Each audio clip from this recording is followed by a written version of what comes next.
led by our friends in city councils, in courtrooms, and in legislatures.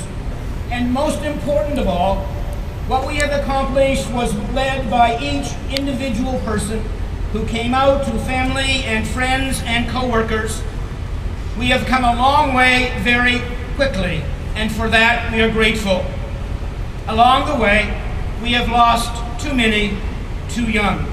Lost to illness, lost to addiction, and lost to desperation. Some are known by their contributions to our freedom today. Most will never have their acts of courage written about. It was the collective effort of the famous and the unknown, the activists and the lobbyists, those on the inside of power and those on the outside. Those who were our faithful friends all along. We never demonize our enemies, even if it's very tempting to do so. Let us always make room so that one day they might come and walk with us, or vote with us, or even worship with us. There were times along the way when we were tempted to give up. The struggle has not come without a price. Long hours, scary moments, and sometimes neglected families.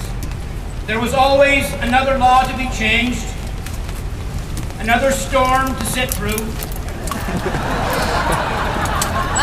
another injustice to be corrected, another donation to be found, another donation to be made.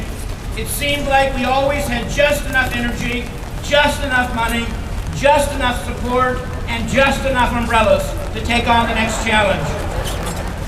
The attacks from outside angered us and indeed motivated us, but the attacks from within were devastating.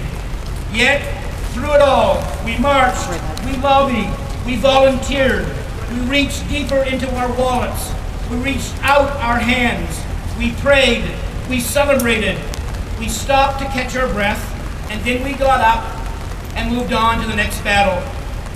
Today we celebrate 40 years of hard work, 40 years of progress, and how far we have come in this country. Let us stop and take a breath, and then let us get up for the next battle. There is much work to be done in our schools, and I celebrate the leadership of the Minister of Education of this province, Kathleen Wynne, in the equity work that she is doing. There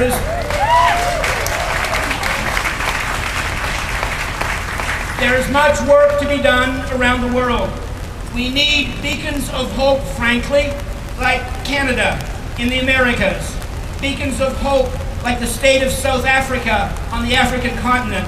And beacons of hope like the state of Israel in the Middle East. Yes, countries should be criticized for any mistakes or abuses.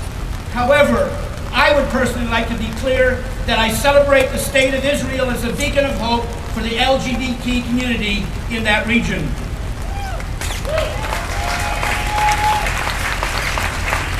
However, still millions of our people around the world are dying from illness and addiction and desperation. The last 2 weeks in our church, we've been talking about the Reclamation Project, about how too often our lives just drift along, determined by external circumstances, and about the importance of reclaiming our bodies, reclaiming our minds, and reclaiming our spirits, stopping the drift, reclaiming our bodies as good, as our own, looking at how we can overcome being body negative and sex negative, celebrating our bodies and celebrating sexuality.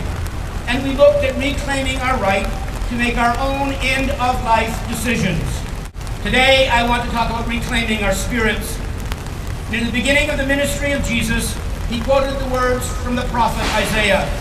The Spirit of God is upon me, because God has anointed me to preach good news to the poor, to proclaim release to the captives, recovery of sight to the blind, to set at liberty those who are oppressed, and to proclaim the acceptable year of God. Reclaiming our spirit.